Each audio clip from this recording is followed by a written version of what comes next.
Welcome, everyone, to Coin Bureau Clips. Thanks for joining me today. I have a guest on the line from New York City. His name is Michael Tabone. He is head of research at Cointelegraph. He has very kindly agreed to come and give me some of his very precious time today. Michael, for those of you who were at the Coin Bureau event in last month, Michael very kindly spoke and moderated a few panels for us, and was generally lovely to have around. So I completely took advantage of his good nature to get some more opinion out of him. Michael, thank you so much for joining me. Oh, thank you very much, Guy. And I really appreciate you having me at the event. It was awesome. Great people, great fellowship, and it was a lot of great information. So hopefully I can come back next year. I'm very excited. So it was very, very, very awesome. Oh, we'd love to have you again. And it was an interesting day, wasn't it? Because the SEC, the very day before, had come out swinging against, I think it was Binance and Coinbase by that point. And we were hanging around backstage thinking, what is the atmosphere going to be like out there? Is anyone going to turn up? And it was an even better day because of that. There was such a sort of positive vibe about the place, I thought. Which will lead us in a moment to talking about some recent events. We're recording this on Friday the 14th, the day after we had two fairly big bits of news in the crypto space. So we'll come to those in a moment. But before that, Michael, can you just tell the viewers a little bit about yourself and how you came to do what you do at Cointelegraph? Sure. I'm Michael Tabone. I'm the Deputy Director of Research and Senior Economist at Cointelegraph. And I think it was around, so my introduction to Bitcoin, I think, is the beginning. So I was around at a party. There were 30 of us around, and right next to me is my best man. He was best man at my wedding. And he doesn't drink. He doesn't do any of that stuff. We were all drinking. And somebody at the other side of the party stands up and says, I heard about this thing called Bitcoin. We're going to end the Federal Reserve, and it's going to take down the state, and we're going to separate money from the state, and they going on and on. And we're all like, yes. And we raise our glasses. And tomorrow we're going to go buy Bitcoin. And none of us did, except for my one sober friend who went out and bought Bitcoin. And then a couple of years later, maybe 3 years later, he goes, you guys hear about Bitcoin? The thing we all bought 3 years ago? And we're all like, no, what are you talking about? And of course, he has his bag of Bitcoin, and none of us did. And then we all figured out how to find it on Mt. Gox and whatnot. And the rest is kind of history. And it was always in my mind. I went back to school and I got my second bachelor's degree in economics and finance. And I fell madly in love with the Austrian school of economics. And over time, it just kind of naturally brought me into the world of hard money. And the hardest money in the world is Bitcoin there. I have my white paper to my right side of me all the time, and my little shout out to Monero on top. That's a whole other story.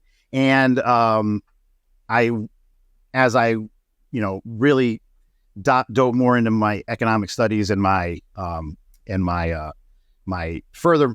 academic studies, I'm in the middle. I'm at the end of the road on my PhD, and my PhD is focused on DAOs. But in my studies, I was like, I really got to move into the Web3 space. I really have to move into this space. So I reached out to a bunch of people, and I started doing ghostwriting in a whole bunch of different, for a bunch of different outlets. And the director of research, Demelza Hayes at Cointelegraph, we knew each other through a economics institute that we both frequent. And I messaged her and said, I'd really love to work with you writing reports. And she said, funny enough, we have an opening. And I was hired as an economist, and it just kind of grew and went on from there. So now I'm the deputy director of research. So it's been a wild whirlwind. I think I started working for Cointelegraph in January 2022. So it's been awesome since then. It was nice to come into the crypto space during the bear because there was no pressure of what we just experienced over the last 24 hours with Ripple coming in and this whole SEC thing. We had to deal with just FUD for a year and a half, and then in this, amazing news came out, and as we were talking a little bit before offline, the whirlwind that's happening now is just fantastic.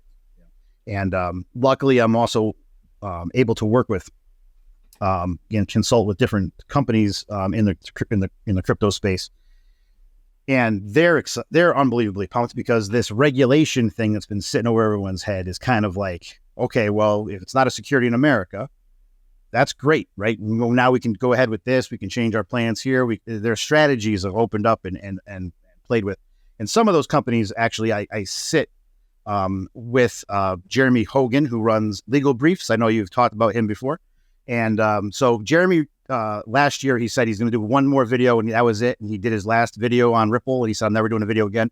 And we've pressured him into doing one more video on this. So he will have a video coming out very soon on the results of the Ripple summary judgment. So I'm very pumped about that. So I'm sorry to jump all over the place, but that's, I'm too excited about the Ripple thing. I can't go ahead.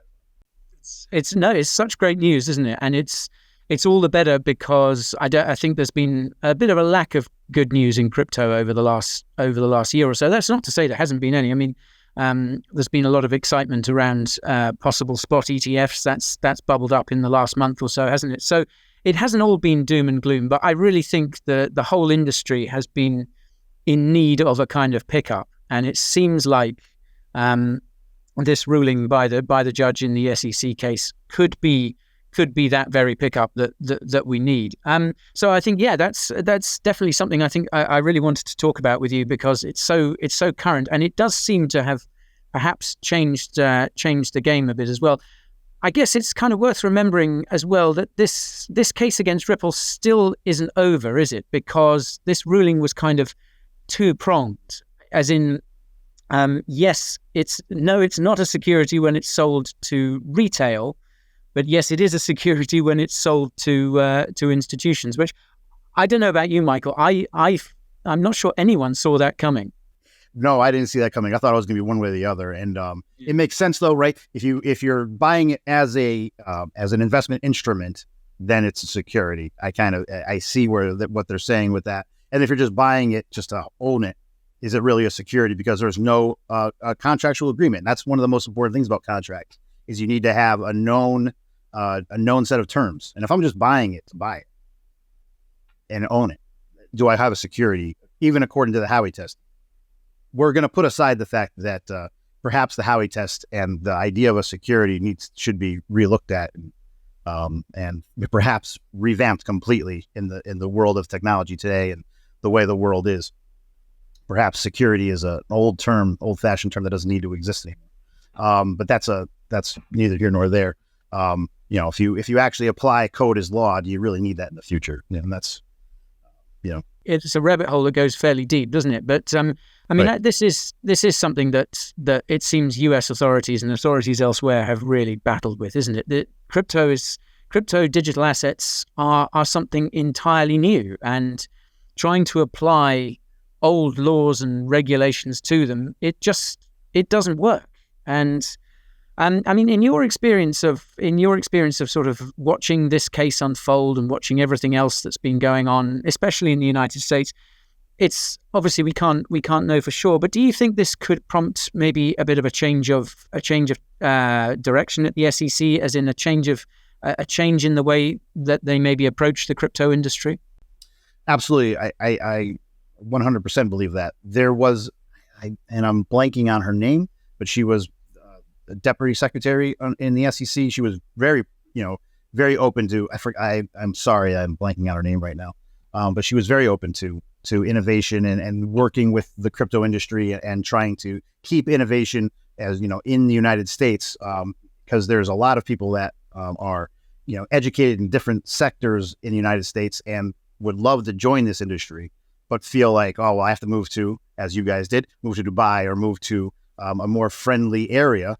And every single person I know is like, well, if you're going to start a project, you don't do it in America. Like, what are you, crazy? You have to jump through all these hoops.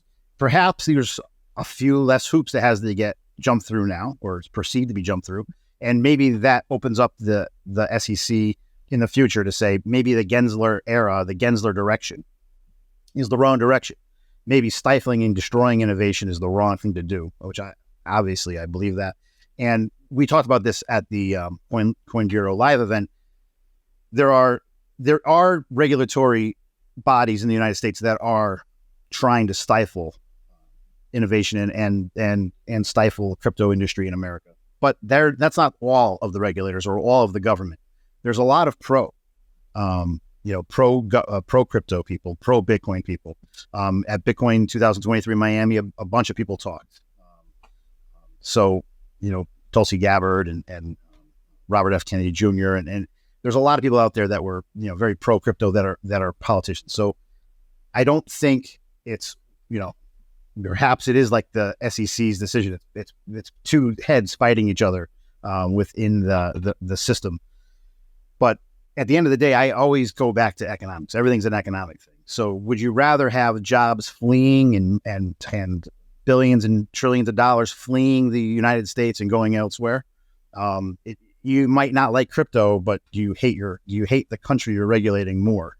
Which one do you balance? And you can always count on a statist to pick the state. So perhaps that will be the good thing, that they pick let's work with the crypto industry instead of try to destroy it. So hopefully, I know everyone was going. Everyone was. I remember it was a week ago. Was it a week? Only a week. In crypto, everything happened so fast that it seems like a year ago. But I think it was a week ago that AI created a fake story about Gensler being about him retiring or him kicking down. It was like a week or fortnight ago, something like that. Yeah, very recently. It feels like forever ago, but it was probably yesterday. I don't remember. But everyone was like, "Oh yeah, great!" I saw Twitter blow up. Everyone was so excited. Oh, this is going to happen. And then it came out with an AI story that was generated, and then everyone was like, "Oh no, we thought it was true," because it's so likely it is true, right? It could be any day that we could get that same message. So. Perhaps, yeah. I was lucky enough to meet people that know him, that worked with him. They were like either his teaching assistants at MIT, or they were, and now of course they're in the crypto Web3 world, and they're running around and like great people. And they said, you would be surprised how he would talk about crypto one way and then crypto another way, and it would just always seemed weird. And you remember the clip from 2018 when he was talking in front of a bunch of different corporations. He said, "Oh, don't worry about Bitcoin. Don't worry about Bitcoin Cash. Don't worry about Litecoin. Don't worry about I think he's Ethereum, right?" And he said, "Don't worry about them. They're not securities. Go nuts. Just bother the SEC to make sure those are carved out." And then of course he becomes the SEC chair. Well, he didn't carve them out. So, but now maybe they waited too long. Maybe they pushed off the powers. Maybe they should have, in their view, declared these things or some of these things as securities before this ruling happened. Maybe they screwed up. I'm hoping that that's the case, right? So, it's interesting. There's going to be a lot of questions, aren't there, for I guess Gary and other people, at the top of the SEC. Because this case against Ripple, which still really isn't resolved, I think it now has to go further to decide whether Ripple and its execs are on the hook for these institutional sales that were apparently a securities offering. I wonder whether bean counters in Washington are beginning to wonder, well, this case has been dragging on since late 2020. And as with every lawsuit, the real winners are lawyers who, I can only imagine, have pocketed untold millions of taxpayers' money, to say nothing of what Ripple has obviously had to spend. And I just wonder whether there might be a sense in Washington and beyond that enough money has been thrown at this. They couldn't even prove that XRP was a security. And bear in mind, of course, I think it's Adam Cochran who pointed out on Twitter last night that Ripple is, like it or not, fairly centralized as crypto entities go. And I think his reasoning was if they can't pin XRP down as a security, they ain't got a hope in hell for pretty much anything else, right? That is correct. That's correct. One of the things to remember, I think it's 90% of all XRP is owned by 1% of the top holders, or those numbers are vaguely, it's directionally correct. I'm not sure if those numbers are perfectly correct, but that's kind of something to keep in mind. I did buy, I think, $20 worth of XRP today as celebratory, just to show my support. Just random, nothing in my portfolio, but I just decided to do it. So I'll hold it there as a victory medal a little bit. Yeah. In America, there's a interesting clause called the Chevron deference, and Chevron deference is when the United States Congress makes a law, and then they say, and in charge of executing this law is going to be X department or X agency. Well, that agency gets Chevron deference, which is like interpreting the law in how it gets applied. The only problem is that you can overstep Chevron deference. So, if they came out with a law saying you can only wear white shirts, and then, someone was wearing a beige shirt, well, they can use Chevron deference to decide, oh, beige shirts are okay because they're whitish. They're not, it's that Chevron deference thing. Well, the only problem is that you can way overstep. So in the United States, we've had a bunch of recent decisions by the Supreme Court that talk about Chevron deference, which impact not just crypto. They impact the student loan issue that was there for a little while. They impact a lot of different things in America. And one of them is this. So there are crypto people in lobbies and stuff that are talking about, well, how can we use this decision by the Supreme Court in a different subject for us on this side? And as we just talked about, Gensler and company have definitely overstepped on their Chevron deference in deciding this is not and this is, and they're basically playing a lawmaker when they're only supposed to execute what's in the law, not decide what the law actually is. Imagine, getting pulled over by a constable, for us police, right? Getting pulled over, and you don't know the law until the cop gets to the door to talk to you, right? And he goes, you know why I pulled you over? Well, I made the law since I walked from over there to here, and now it's because of these reasons. It's impossible. That also makes doing business impossible in the crypto world, and it makes being just a regular citizen. There's a great book, by the way, called 3 Felonies a Day. I recommend it. And 3 felonies a day. And it talks about how no matter what you do, you're going to commit 3 felonies, no matter what you do. No matter that's how many laws there are, so you can't avoid it. I think it was Tacitus who said the more corrupt a society, the more numerous the laws. So you have to just keep that in your mind. And then you put Chevron deference on that. You don't know where the ground is. It's always sand, and that's not good, right? We want to know where solid things are. And we talked about this again at the Coin Bureau Live event. Having clear regulation is good for everybody, because that way, at least it's clear. Whether you agree with it or not, I probably won't agree with any of this, but at least it's clear. And then you say, oh, okay, great. Ripple's not a security. Anybody can own it. Well, we just saw the price of Ripple just shoot up. Exchanges like some of my favorite exchanges started listing it immediately. Just, they had it on the book, so they just listed it immediately. And then, I went on my Kraken account and, bought a little bit immediately. And then it's great. I think all of that is great. And I think all of that is a signal that these exchanges, and like I talked about again, and we brought this up at the Coin Bureau Live event. If you don't go, you got to go. You got to go. It's just an awesome event. We talked about, maybe this regulatory thing, not just from the United States, but from all over the world. Maybe this galvanizes everybody together. We're so we're so disparate, and we're so separated everywhere. These different exchanges are separate. The projects are separate. Maybe poking the bear is enough to get us all together to say, okay, we're going to be friends until we can get established, until the Bitcoin standard happens or till this happens, right? So maybe it's a good thing for the whole industry that they're poking us. Maybe it's good in the long run. Forcing the industry to kind of work together, and I think we have seen that, haven't we, with the Ripple case? I mean, Coinbase kind of rallied to the flag even before the SEC went after them, and there was a sense that, people were putting tribalism aside. I mean, that said, tribalism is one of the kind of hallmarks of the crypto industry. But yeah, it's there's so much potential, isn't there? And it just seemed. I think we're going to look back on these last. I guess these last few years, really, ever since that Ripple case kicked off in 2020, I wonder whether we're going to look back on this as a period of sort of madness, where it was like, there was this whole industry just waiting there, just waiting for you to make some rules, to give it some room to operate, and then it could set off, and start making everyone everyone some money and start innovating and start making the world a better place. And instead, it feels like perhaps we've lost some time. But I mean, crypto moves so fast. You get the feeling we can probably make that time up pretty quickly. Absolutely. Well, the question is, could you have stopped the car from being adopted?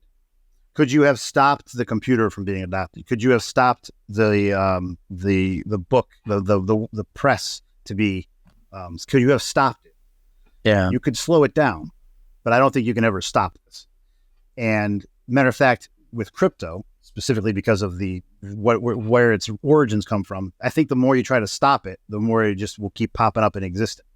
BitTorrent is one of those things they tried stopping, and you can buy BitTorrent now on on the exchanges. So I mean, they tried stopping that in the 90s. I was around. I know you were around during the Napster times and all that stuff. You can try to kill these things, but you can't stop an idea whose time has come.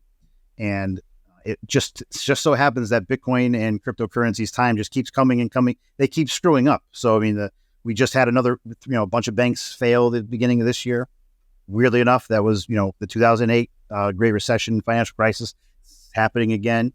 Seems like we're going to kick the can down the road. Seems like it's going to be a problem in the future. Seems like it's going to land up with, other halving cycles. So it's very strange, right? It just seems like there's a lot of provenance involved in this. I don't think you can stop an idea whose time has come. I just don't think it's possible. So regulation or not, I think, and as an economist, I have to look historically at regulation. If I asked you about the historical background of wine regulation in Rome, how much does the average person know about the wine regulation? It's a recency bias. Is all that regulation is recency. We look at it and go, oh, it's illegal now, but it wasn't illegal, or it won't be, or the major turning point is the technology, and we see it being adopted in places where it's necessary. It's just not necessary in America because people go, well, I have this dollar here. Why do I need Bitcoin? But when the dollar becomes completely worthless, then they're going to go, okay, what do I got? I got some food. I have a little bit of silver, but you're over in California and I need this. And well, I got this great solution for you. It's right here. You could have been buying it for 10 years, but you didn't. So probably want to buy some. So just in case. Yeah. What an exciting time. I wonder if we'll look back and go, this was the end of and then they fight you phase. That would be an exciting, a good sort of bookmark to what's been an eventful past few years. And before we move on, Michael, I just want to ask you about one of the other big stories from yesterday, which cropped up. And this kind of ties into some of the things that, a lot of the things that the crypto industry has been going through over the last year or so. And that's Alex Mashinsky, the Celsius CEO, finally being arrested. Do you think, obviously, as I say, crypto's had a traumatic last year and a bit. And I think it's important to remember, isn't it, that the people, Celsius creditors, as well as FTX creditors, a lot of people have been really badly affected. It's not even a case of what has happened to the crypto industry. People have lost their life savings and more because of these platforms like Celsius and FTX. So my question is, do you think what with Mashinsky being arrested, we kind of got SBF's trial due to start in October.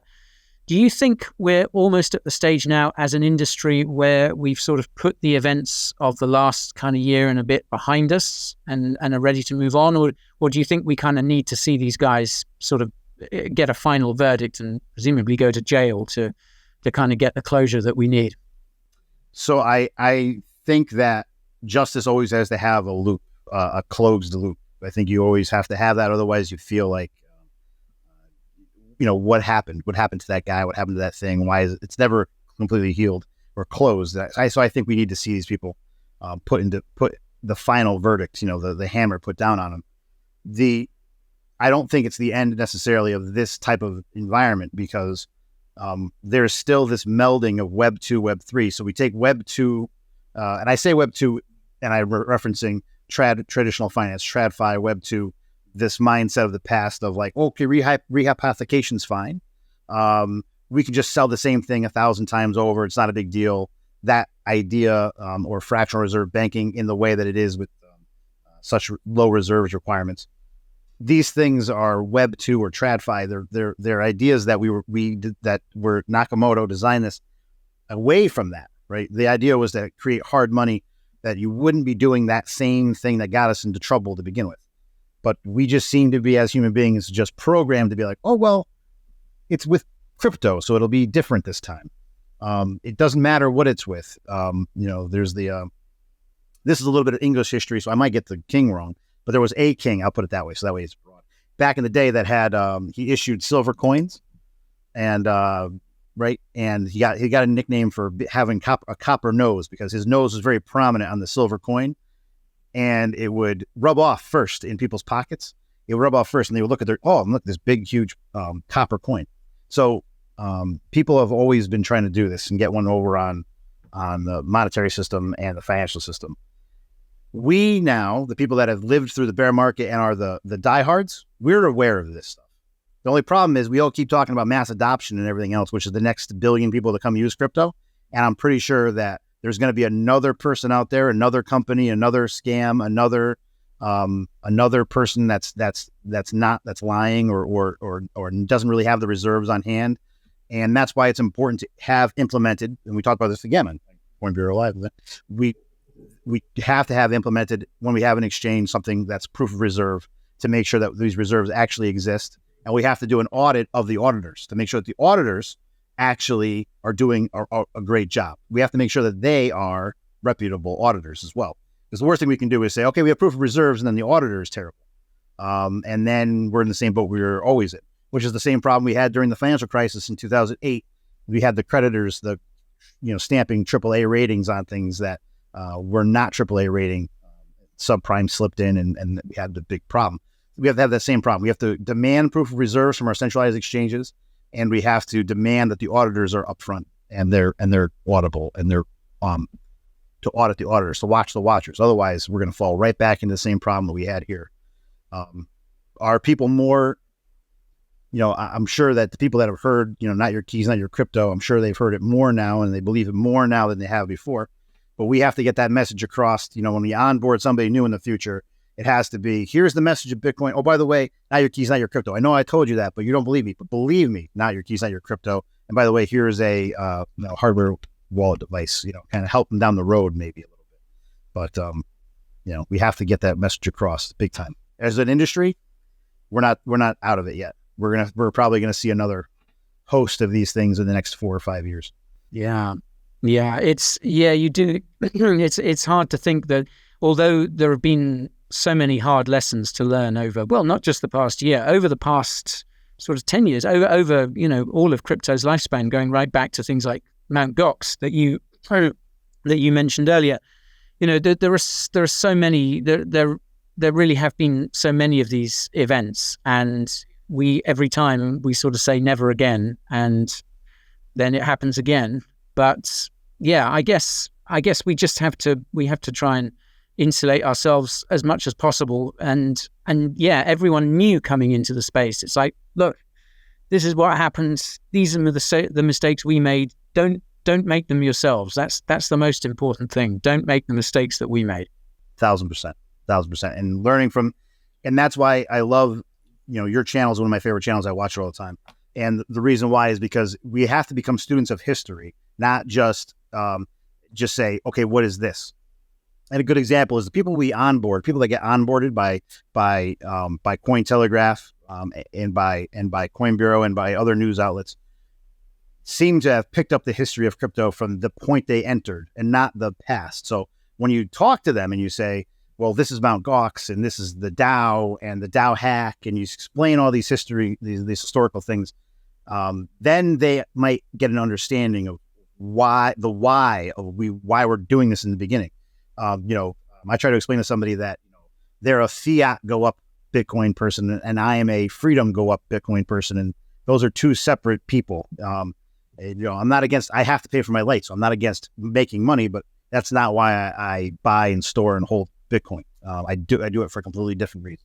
I might buy an altcoin and watch it go up and down and trade it back and forth and make a fiat profit, but that's probably going to go into Bitcoin. So it's just it's for a different reason. But people have to become historians, and when you do that, then you realize how important these things are. And when you do that, you realize, oh, wow, Celsius could happen again. It can happen again because people are going to say, well, if I give this Bitcoin to them, they can give me a 10% interest rate on it. They can think of it like that. But something has to happen to that Bitcoin. It can't just sit there for that to happen. So it has to get loaned out. Is the whole thing going to get loaned out? Is it only partially of it? Is it the whole thing? And then as we learned, rehypothecation, for those that don't know, is when you take one asset and you sell it 1 million times or loan it out 1 million times, and then you just hope that nobody comes there. They all don't come back at the same time. Well, when they come back at the same time, then you end up like in Celsius, you end up in jail. So I'm glad that the authorities are doing that. And unfortunately, it seems like they're going to throw the book at a person who's in crypto. But if that same person was in the TradFi space, that person would get a fine and they would walk away. And, during the whole entire banking crisis, 2008, one guy went to jail. Yeah. Everyone else just, walked away fine. So the system is still rigged, guys. So we have to play that way and understand that the system's still rigged. It's not for us. It's for the TradFi. It's for the TradFi system, and that's why the IMF and the World Bank and the World Economic Forum, they're all interested, not because they're interested in the Bitcoin standard makes a lot of sense. They're not. That's not why. It's to keep them all and their whole entire friends in power. That's the whole point. So. Where it's, George Carlin said it's a big club and you're not in it and we're not in it, right? So you have to understand where we are. And the good news is that there's enough people in what I call the new cabal.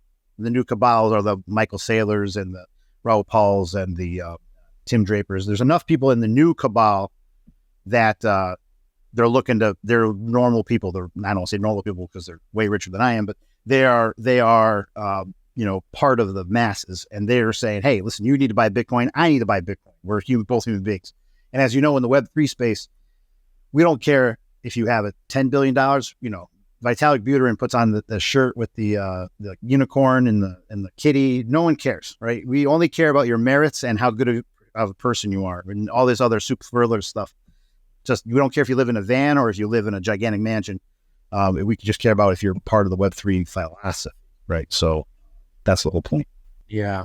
Are you contributing? Are you the man in the arena is a phrase I sort of return to as well, isn't it? The idea of the people out there actually building stuff, actually making stuff happen, and crypto, I think, has got more than its fair share, if you like, of people who are willing to do that, and people who have been willing to sort of stick around through good times and really, really lean times like we've experienced over the past year.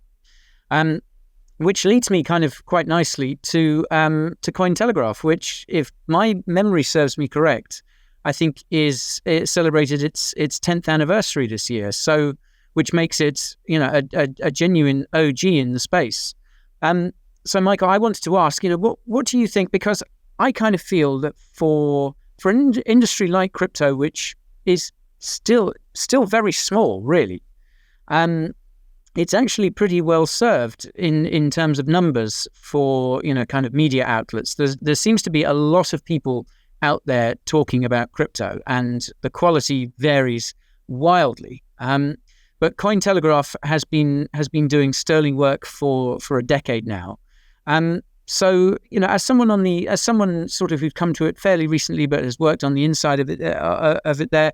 What do you think has enabled it to stick around for so long and kind of keep at the top of its game all this time? These are great questions. We have to remember that we don't exist, that the media of crypto doesn't exist in a vacuum. So while there were other technological advances that happened in the past, they didn't necessarily have a media that jumped around them immediately, because they also didn't happen during the digital revolution. So we had the digital revolution, we had the information age, we had all this stuff happen. And then it just so happened to coincide with the ability of the blockchain revolution in 2009. So it all kind of happened, these Venn diagram, it kind of overlapped. So that also allowed way more people to jump and become part of media way faster, easier. The barriers to entry were way easier, right? All you needed was a camera and the ability to get online, and bam, you have a YouTube channel. And as you said, varying degrees of quality here, from people that could barely spell Bitcoin to people that are way too technical and people don't even understand them. to people that do, I think, a great job, like Coin Bureau, that does a great job of breaking down from, taking very technical things and making it very digestible. By the way, Dan is your technical, your research head of research is a great guy. I love Dan. He's awesome. We have some good conversations. I look forward to working with him too in the future a little bit. He's awesome. So you guys have it really well served with Dan. So that all happened together. Cointelegraph happened to be one of the first ones that jumped onto the stage in 2013, because we're talking about really an industry that no one looked at. I mean, no one really seriously was looking at it in 2011 and 2012. Then I think Cointelegraph got together and said, okay, the founders founded it. And getting in early like that, I think was very helpful, because they got to know the people in the space. They got to know all of the projects that existed back then. And having a family of people that are all over the world because our writers are not just in one part, we're everywhere. So we were able to talk to the founders of this project and that project and have our fingers on a lot of pies, which helped early.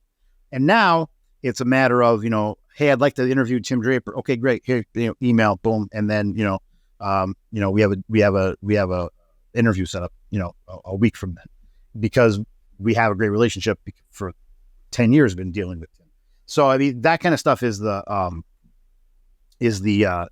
think has really helped Cointelegraph. And also, we've tried, the journalism thing side of things. I'm in the research side of things, and the editorial side of things when I tell you that I've written some of the editorial stories, and I'm not trying to sell anything. I'm just saying, hey, we have a report coming out. And they're like, it's too selly. I'm like, I'm just saying there's a report we have, so they're so stringent on, making sure that everything is like, as neutral as possible, and not trying in the news sections. And if anything is a sponsored, we make sure it says sponsored. We make sure that it's very clear. This is a sponsored article to explain, somebody wanted to do an explanatory article on their project. That's sponsored, or that's not a news story. But when it's news, they're very stringent. They have a very, very strict journalistic streak. So we try to do our best job to do that. And same thing on the reports. We try to do as best we can to explain what we're trying to come across. The ABC's a crypto report, or the blockchain use case report, which we try to always point to data, and we always use that data. We don't want to say that we're making this up, so we always point back to data, reference it. It's in the bottom of the page. And we make sure that we're sticking to always go back to the data. That's my PhD student or PhD grad. So that's the whole point, is if you don't go by the data, your research is not worth it. So data.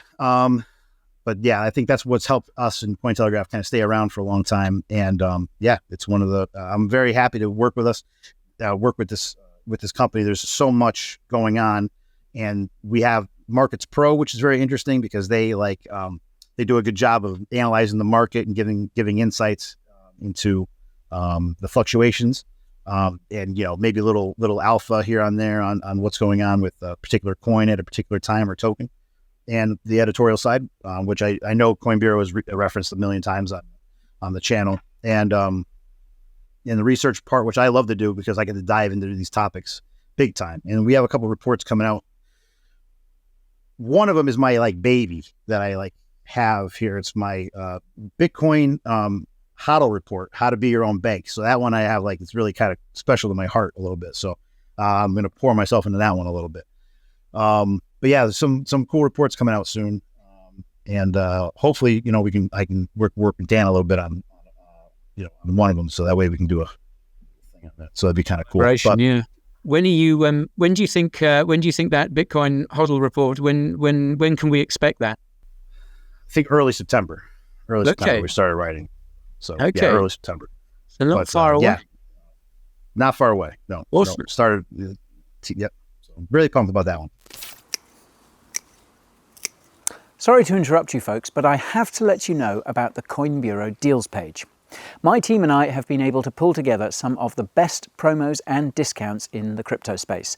We're talking trading fee discounts of over 50%, thousands of dollars in bonus airdrops, amazing deals at top exchanges, reduced prices on hardware wallets, and much, much more besides. So just go to coinbureau.com/deals, also linked to below, and find the promo suited to you. Enjoy the rest of the video. That's great. Well, I should say to people watching or listening that the reports that you guys produce at Cointelegraph are excellent. There's such a they're brilliantly researched, brilliantly referenced, as you say. All the data is there, all the working is there. They are an excellent resource for anyone kind of diving deep into crypto. So I do urge you, everyone watching and listening, to check those out, because it's a fantastic source of information and alpha. And on that note, Michael, can you obviously you've got your sort of ear to the ground in crypto at the moment. Are there any particular trends that you're observing at the moment, kind of leaving aside the sort of box office stories like Ripple and Mashinsky and ETFs that we've seen over the past couple of weeks? What are you kind of excited about? What's on your radar, so to speak? It's a great question. So one of the things that I always say is technology over tokens. So we should be looking at technology, not being stuck on I'm in this camp, or I'm in that camp, or I'm in the Solana camp, or I'm in the Near camp, or I'm in the whatever camp. It should be what technology exists, and is there a better one coming out? If we all were in the Ford Model T camp, we all would have the early 20th century Model T still, and we wouldn't have the updated, newest Tesla. So you always have to look at the technology and say, is this better than what I had in the past? And that's what we should be looking at. ZK rollups, ZK, zero knowledge proofs, zero knowledge things are one of those things that we have to keep our ear to the ground. It's being applied in many different ways. I moderated a panel at ETH Denver ZK Day, which was absolutely crazy. I'm talking about, it was apparently was one of the most popular events of the whole entire week. And if people are talking about ZK and very detailed things, and I can tell half the room is just going, "Yep, no idea what they're just saying." Yes, they're just like, "Yeah, oh yeah, of course," and they're not really comprehending the technical aspect. And I'm not going to lie to you and tell you that I understand the technical aspect 1,000%. I'm not a programmer, but I am. One of my previous lives, I was an emerging technology engineer for one of the largest defense companies. So pretty good at being able to apply emerging technologies into real life. So I can have the philosophical conversation. As soon as we get into should it be tabs or spaces, I don't know, right? If we should be hitting ones and zeros, I get lost and I start thinking about Say's law and stuff and economics. But zero knowledge proofs are one thing, and then layer 1, layer 2s we have to keep an eye out for. A good example of what I mean by technology over tokens is an oldie but goodie, Tezos. Last year had a big upgrade, and it surprised me. I wasn't keeping up with Tezos because to me it was, that old chain that was like 14 transactions per second, no big deal. It's and I wasn't keeping up with it, and I had some in an old hardware wallet, and then I was like, I just sell this, and then I hit the sell button, I hit the transfer button, and it moved immediately, and I was like, what? Why? That's not Tezos. Then I looked it up, and because of this gigantic NFT boom at the time, Tezos, had a gigantic, and they upgraded their technology. So here I am, victim of my own, not following my own advice, technology over tokens. I should have been keeping up with the technology that's going on and the advancements in that layer 1, and instead, I wrote it off. And I don't think you can write it off. I think that chains have the ability to upgrade their protocols. We see that with Ethereum all the time. So we have to just, as an industry and everything else, has to keep up with not tokens. And it's great to say, I'm going to buy a bag full of X coin or X token, and I'm going to, run it all the way up. But you can hold it so long, and another one comes out and says, well, we're going to use, we're a DAG, and we're going to use hash graphs, and we're going to use this. And you have to look at patents when they run out, because let's say I'm not, the hash graph is a good example. There's a patent on it, and patent runs out. There probably is going to be an explosion of hash graphs that hit the market. So we have to look at technology over tokens, and then what is an actual good use case, and then use cases. Those are the things that people have to look at. And what are the use cases that we're seeing are things that have to do with privacy. Big time is one of those things that people are really concerned about. And I wrote an article for Cointelegraph on using this concept called bimetallism, which never really worked back in the past. But the idea is that if you have gold and silver trading, it would slow the inflation of both. Right. So I kind of think you need cryptoism. You need to have this thing where, I'm going to use these two coins, but I'm just using them arbitrarily, Bitcoin and Litecoin, because Litecoin is the silver of Bitcoin. We've heard this a million times. That if you had them both trading both back and forth, it would stop the inflation, the price inflation, not inflation in the monetary sense, inflation in prices. Because, hey, listen, I'll pay you 10 Litecoin instead of 0.06 Bitcoin. Yeah, maybe that'll slow down inflation. But maybe you don't want to pay your coffee with Bitcoin, because then anybody who's just watching your wallet knows that you're not home. And then if you're not home, guess what happens to your house? And people find this out when they go on a vacation and they go on their Facebook or they go on their social media and say, I'll be in Las Vegas, or I'll be in Japan for 2 weeks. Okay. You come home and then you have nothing in your house. Your friends that you told on social media decided to clear you out. Well, what happens when something is traceable, completely traceable, from a laptop or from someone's phone, and they know that you're not home, right? So maybe you want a little bit of privacy there. Maybe that's where Monero comes in, or those kind of things come in. Maybe you need not just one. So then it goes back to the old tradition that Bitcoin had, which was like, around from the beginning of those times, the Bitcoin existed and all these other things started, these other chains and coins started, and everyone said, well, if it works on that one, we'll apply it to Bitcoin. And then all of a sudden these Bitcoin maxis started coming up and say, no, we don't believe in that. And then, we the old school guys did. They said, we'll try it out on this coin. We'll try it out on that one. We'll Litecoin is a good example of a trial for things that we upgrade Bitcoin for. So maybe privacy is one of those things and maybe zero knowledge proofs is one of those things that we need to start looking at. We just saw a gigantic upgrade to Bitcoin, right? With, which gave birth to ordinals. Not that I'm a fan of ordinals, but gave birth to the whole entire ordinals thing. And Schnorr signatures are a good example. Something that actually this goes back to the patent thing. Satoshi didn't put Schnorr signatures out there because there was a patent. And he knew that to be able to build with Bitcoin, you needed to not have that. You need to not have that barrier. So that's why we went with elliptical signatures. And then when the patent ran out, then I was like, okay, guys, we should probably look back and put Schnorr back in. And the Schnorr signatures back in, which was part of the Taproot upgrade.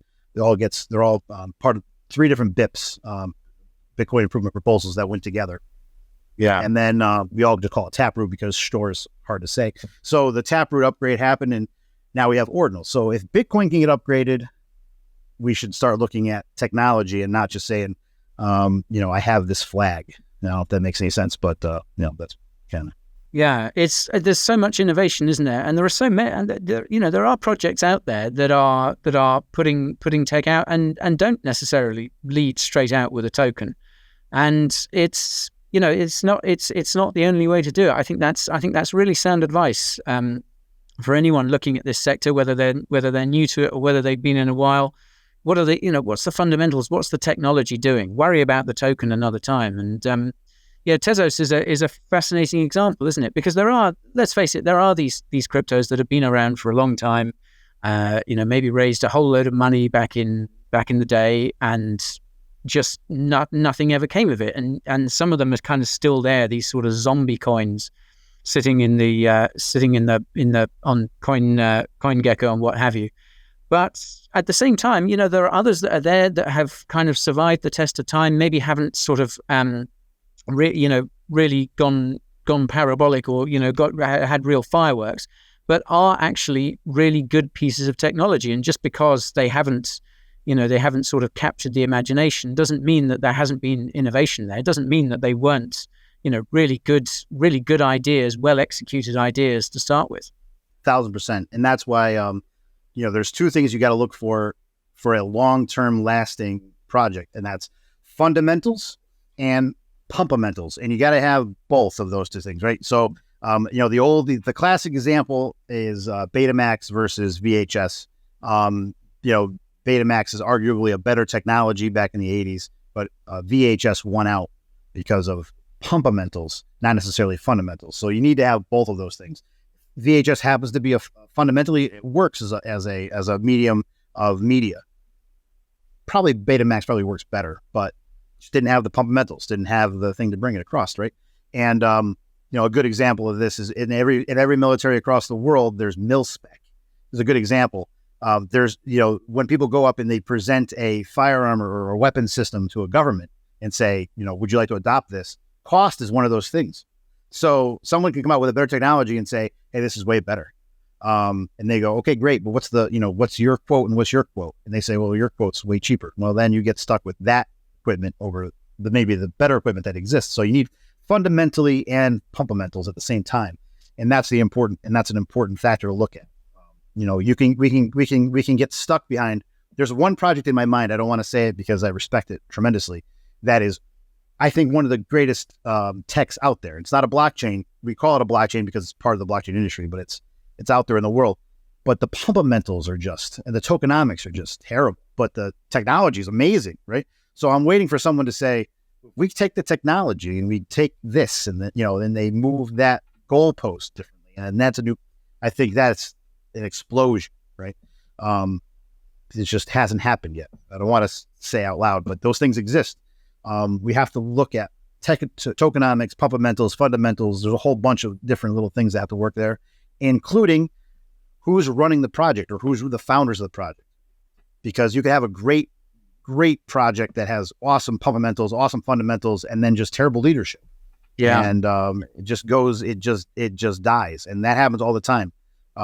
You have a great pizza place. It's just the best pizza in the world, but the owners are drunk and never shows up, and it just dies, right? So you have to keep your ear to the ground as well into these little rumors. Things like Algorand can happen. Algorand is I think a great technology. As you have covered and other people have covered on tokenomics, it had some very interesting investment problems, right? All of a sudden all these investors would come out at the same time, and you predictably could say the price was going to do this. All of these things are going to hit the market at this. You just kind of knew if you just knew that cycle. And people that didn't know the cycle, I try to keep my ear to the ground on all social media. So I have 1 million Facebook pages on crypto, which are the worst pages to follow ever. You talked about, anybody can open up. Yeah, anybody can. And these people have no real, they're just like, Algorand, I can't wait for it to go down to 1 cent so I can buy a whole bunch of What are you talking about? You're not only catching a falling knife, you're catching a knife that is on fire. What are you doing? Right? It's on fire. It's falling down. You're trying to catch it. It makes no sense. Instead, you should be looking at, is there rebounding? Is there projects starting to be built on it again? Is there real innovation? Is there real growth starting to be built on it again? And then I would say, let's go crazy. But when you start looking at transactions per day and user volume and all that stuff drop, you gotta be realistic with your flag. That's what I'm saying. Technology over tokens. What's going on with that token? Right? Some people are going to carry the algo flag maybe too far. Maybe it has a chance to bounce back. Maybe I'm talking here way too prematurely, and over the weekend, a whole bunch of different projects spring up and take over the whole entire algo thing, and they move it farther. Maybe that happens, and this looked like a silly segment here, but I don't know. We don't know, so we just have to. We'll cut that bit out, Michael, if it does. But crazier things have happened in the crypto space, so I don't know. Yeah, that's the thing, isn't it? I mean, you can never rule these things out, but there are so many things that have to slot into place for a project to work, and it can come down to whether, as you say, whether the people in charge kind of know what they're doing, or they're those kind of classic sort of tech-minded people who are just geniuses at building and having ideas and creating, and just terrible at business, or terrible at marketing, or terrible at communication, or so many other things. And that's just from the team angle of it. And then, you extrapolate that into talking about the technology and use case. There is a heck of a lot that a successful project needs to get right. And of course, at the end of the day, has to have a bit of luck thrown in as well. 1,000%. And there's so many projects that I want to, run out and buy a bag of, but they fail on one of those areas.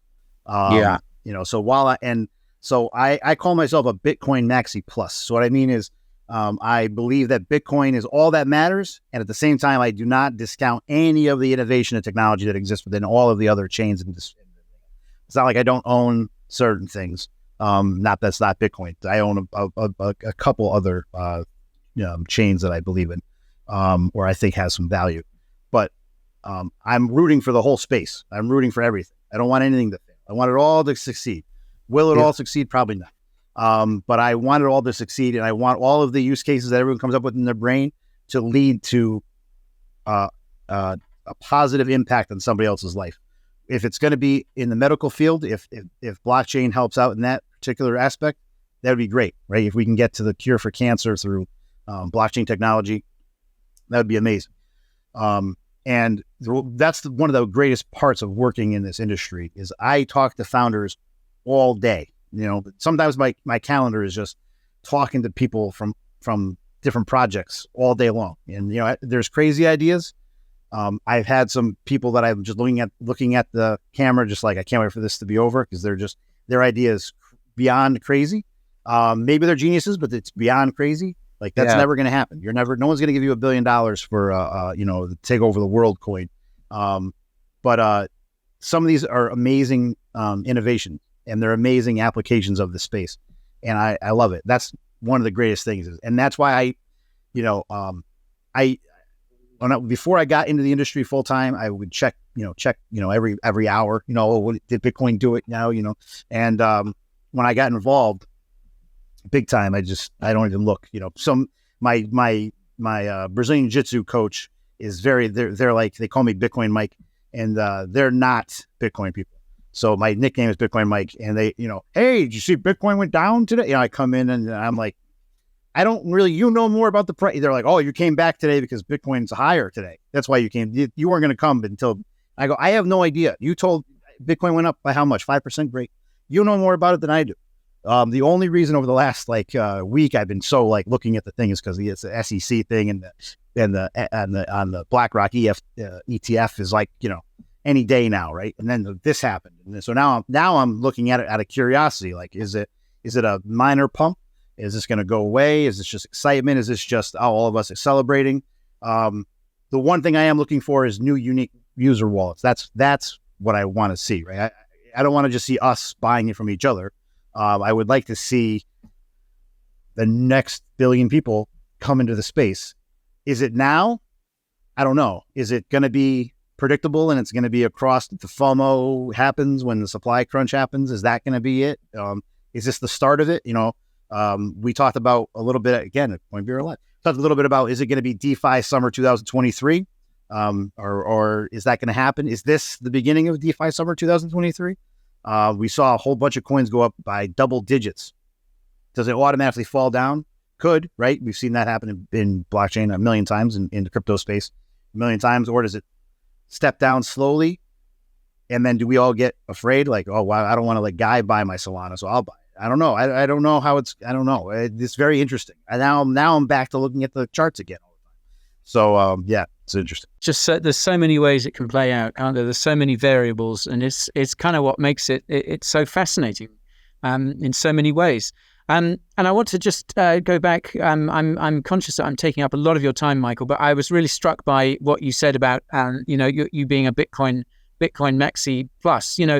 Crypto is one of the most tribal places, one of the most tribal sort of communities on the planet, if you like. I think it's fair to say.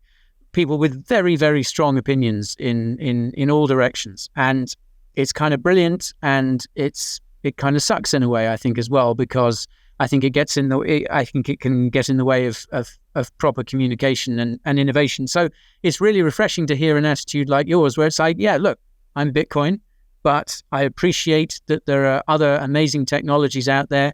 amazing people building them, and I wish them all the best. And I think if more people had that attitude, crypto would be a lot more successful, as well as being a lot more pleasant a place to be. But just to sort of round it off, Mike, I wanted to just ask you a couple of provocative questions, you might say. But can I ask first, is there any one thing that makes you kind of pessimistic about crypto at the moment? Or to put it another way, what one thing would you change about the industry right now if you could? Yeah, so I have a hot take. That's the famous line people say now.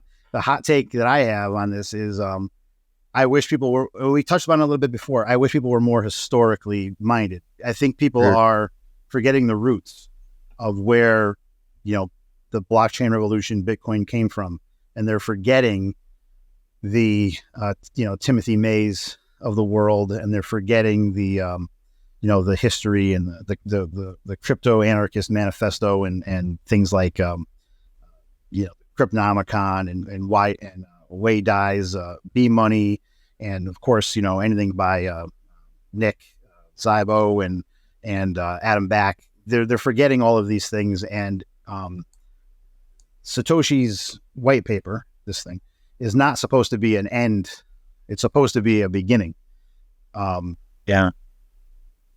Bitcoin is a tool, and crypto is a tool now, that gives you property rights right up front in your face. And whether you like it or not, it is part of your responsibility now.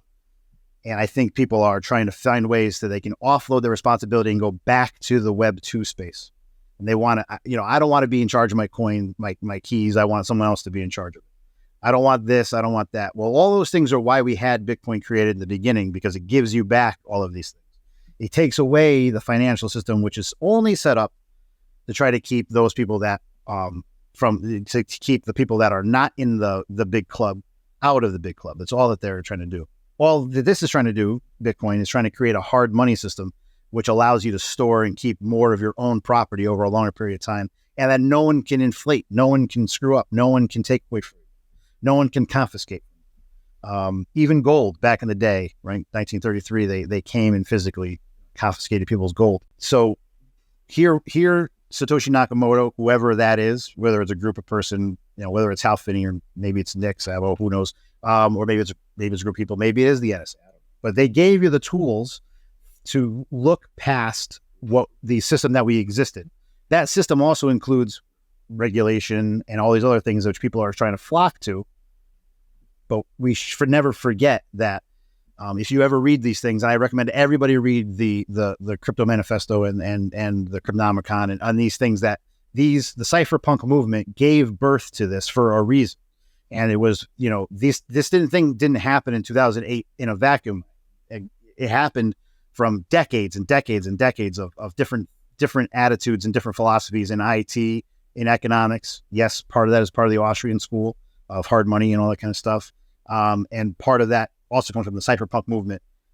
Those things we've just forgot. Everyone just goes, oh, we have Bitcoin. It acts just like fiat money. And that's not true. And everyone keeps forgetting that. And we have to kind of go back to, and that's why I loved that these exchanges, as soon as the SEC ruling happened against the SEC, they immediately listed Ripple. Because in my opinion, should have been listing it all along. And, let the fight come to them. Because the idea is that we're trying to be freer. That was this whole idea. Instead of, well, let's go back to the old way. Well, then in which case, don't even use Bitcoin. Just go back to using fiat. Don't stop doing this.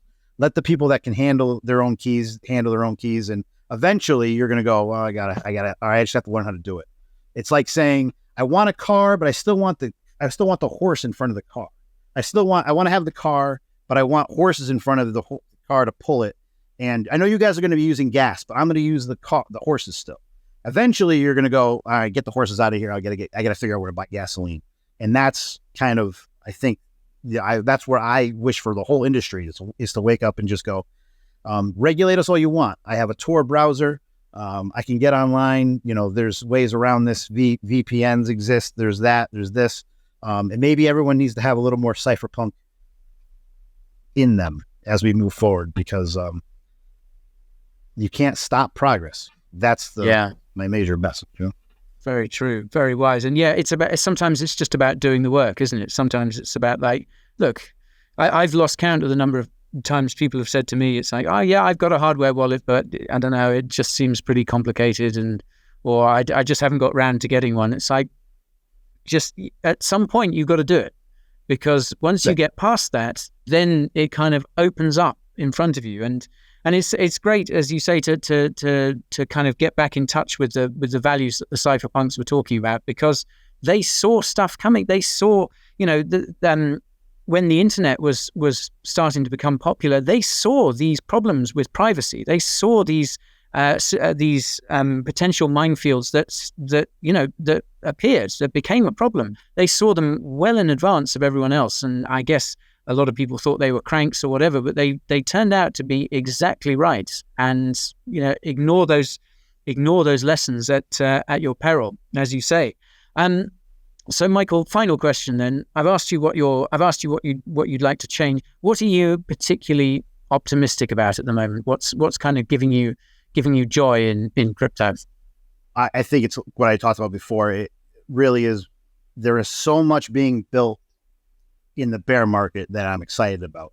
And if it was the bull market, I would be. I don't know if I'd be as excited, because everyone gets a check.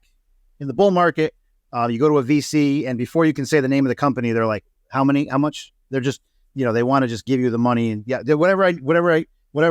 how much money do you need? You want my firstborn? What do you want? They are just willing to give anything. How many zeros do we stick on the end of that? Yeah. How many zeros, right? Matter of fact, there's projects that before the collapse, they would not even have gates. Usually you have a gate. You met certain requirements, and that will give you a little bit more money and a little bit more money every time you meet a requirement threshold, a milestone. But back, this last run, VCs were just writing checks without check marks. It was okay, spend it how you want. It's like, no wonder you get the Sam Bankman-Frieds and hanging out in the Bahamas and all that stuff, because there's no accountability. And we see that when we look at the VC thing, right? When we look at VC numbers, last year was amazing. And then we saw ever since April of last year has been just downhill. The last 3 months have started doing this coming back a little bit. I think last month was over $1.1 billion, which was the first over $1 billion since October of 2022. So we're talking about VCs are starting to come back, and those VCs are promoting these projects in the bear market, which have actual use cases. This is important, right? They have actual use cases, and they have actual impacts on society, whether that's going to be, whether that is, and we kind of go over this a little bit in the blockchain use case report, these things that, having a coin or a token that has no use cases, Pepe is a Pepe. Everybody if you want to buy it, go buy it. But, you're not going to be taking Pepe and then, well, maybe, I don't know. I can't say won't be, because tomorrow somebody can innovate on it. Even though they're adamant saying we don't do airdrops, we don't do that stuff, which I give them credit. They're just saying we're a meme coin. But I give them credit. I can't knock them for that. They didn't come up with a roadmap. There's no roadmap. But there are actual projects that are being built, whether they're being built as a layer 1 or layer 2, or they're being built as a project on Polygon or on a different thing. Whether that's going to be in the ESG sector, or whether that's in gambling, or whether that's in decentralized IDs, whether that, these kind of things are awesome. And there are pie in the sky ideas that have no use case yet. Some of them have to do with the medical field, medical industry, and some of those have to do exactly what we talked about before, zero knowledge proofs. It's great that, now maybe I can see a doctor virtually, and they can know a lot about my history, but they don't necessarily have to know everything specifically, because the zero knowledge proofs explain it already for me. Right? Yeah. So maybe I can be really honest with a whole bunch of doctors, and my medical information is not out in the world, and one specialist finds me because I happen to fit all of these particular things, and I don't have to go with the 6 month. I saw a normal doctor, then they said I should go see this person, and then 6 months later, you're way sicker than you were. That maybe that speeds up the process. So those are the kind of things I love. And unfortunately, some of those things aren't born yet. So I'm stuck on NDAs, right? I'm stuck with non-disclosure agreements that you can't explain all these things. But they're out there. And I think it's indicative of people to watch companies and programs like Coin Bureau, like Cointelegraph. And we recently just did a DeFi report, and there's 10 steps that we talk about in the first thing is read white papers and verify what the white paper says. And we give some direction and recommendations. And one of the recommendations that we recommend is Coin Bureau. See if Coin Bureau has any information on them, because you guys do an excellent job of digging in the dirt and finding the things and being very fair. So if people don't know this, it's very important. And this is one of the reasons why I really like Coin Bureau is they're not pay for play. So it's one of the best things about it is that you're not going to get a favorable mention just because you gave us $20,000 kind of a thing. And that's unfortunately is rampant in our industry, and leads to a lot of people's downfall. Oh, I saw X persons talk about this. I was like, okay, but have you looked on Etherscan to see what's going on with it?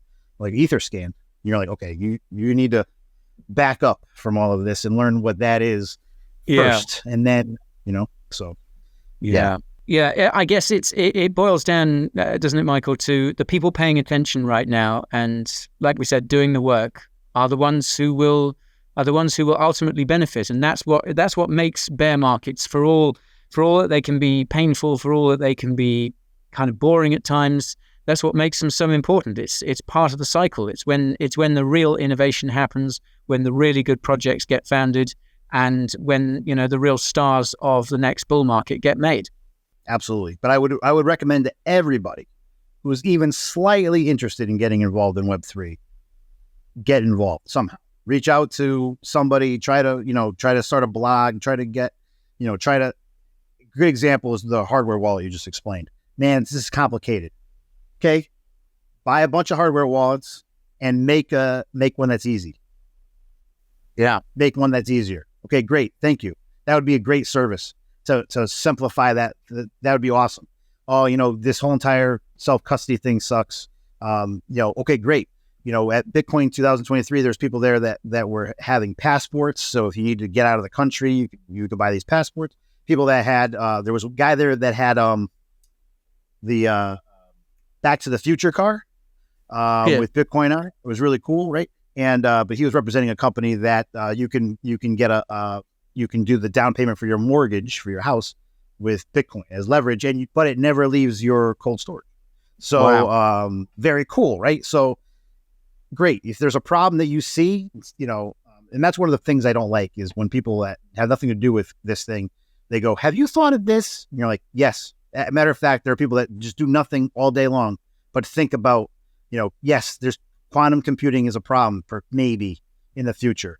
But I have a secret for you. The people that are working on quantum computing own Bitcoin. These are the same people. These are the same nerds that they're doing that are the same nerds that own Bitcoin. What do you think that they're going to do? And do you think the people that are just own that the Bitcoin, everyone who is involved in the Bitcoin network or anybody who's involved in crypto is just going to sit around and go, oh, just let that happen. We're just going to let it happen. Everyone's very aware of all these problems. But if you see a problem that exists, I recommend that you get involved in trying to solve it, because that puts you at the beginning of 2000 and that puts you in 1996, 1997 of the .com era. That puts you in that time frame. That's where we're at. That's where we're at now, right? And sometimes I have colleagues, not just in Cointelegraph, but in our industry that they're young and they never lived through that. So I'm like, listen, you should be working extra hard to do this, this, and this, and they're just like, yeah, this is kind of just a job. And I'm like, it's not a job. You don't understand. You literally could be the guy who worked at Google before Google exploded. So you should be the guy who's putting in 20 hours a day kind of a thing, because this could be the biggest thing ever, Yeah, just, nah, it's okay. No, it's not okay. But they never lived through it. I'm old enough. I'm too old, right? 41, that I'm like a dinosaur in the Web3 space, right? If you're over 40, you're just like, you're part of the AARP crowd. I don't know if that exists over in Europe. You're part of, you're part of the old timers. I mentioned Rolodex the other day, and I got like laughed at. I mean, like, Rolodex. I'm like, it's this thing with, I remember modems that had a ring up, and the whole buzzer, and Yeah. trying to explain to them that mentioned dial-up to someone of us, below a certain age, and they just give you that look, don't you? And you just yes. Oh man, yeah, just like I remember life before the internet. What?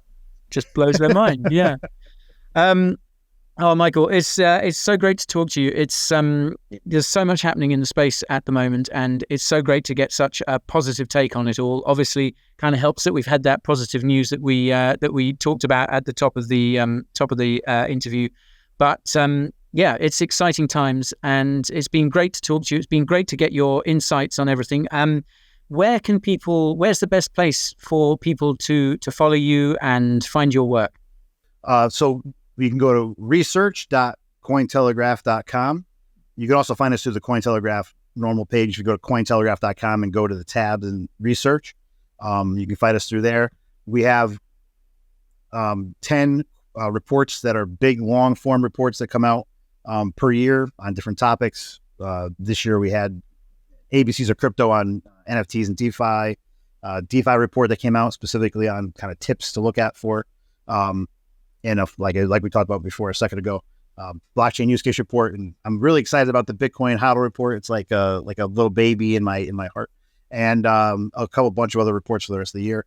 We are actually having a terminal upgrade. Hopefully it happens the first week of August. It's going to take the whole terminal and make it look nicer and prettier and more user friendly and have more articles and everything else. And so that revamp is happening very shortly. And I look forward to having everybody come over there and drop me a message if you want. research@cointelegraph.com, and get involved if you can with the Web3 space. That's my recommendation to everybody. Get involved, somehow. There you are, folks. There you are. Well, Michael, we will leave links to all the places that people can, all those places that you mentioned, social media links and what have you down below. So if you want to follow Michael and keep track of what him and his team are doing, if you're not already, you damn well should be, because that is where the knowledge is at. Michael, thank you so much for today. And I hope our paths cross again in real life soon, because it was such a pleasure to meet you at the Coin Bureau event last month. I hope we can do it again soon. And I hope you'll come on here and give us the benefit of your wisdom again soon, because this has been absolutely great. Thank you so much. Well, thanks, Guy. I appreciate it. And I'm more than happy to jump on here. I think we might be talking in Singapore in September. 2049, right? Yeah. I believe so. Yeah. So, awesome. I think we might be talking there too. So, fantastic. Hopefully I'll see you there. Awesome. See you there. Okay. Thank you very much to Michael Tabone. Thank you all for watching, and I will be back again very, very soon. Until then, look after yourselves and stay safe out there. Thanks, everyone.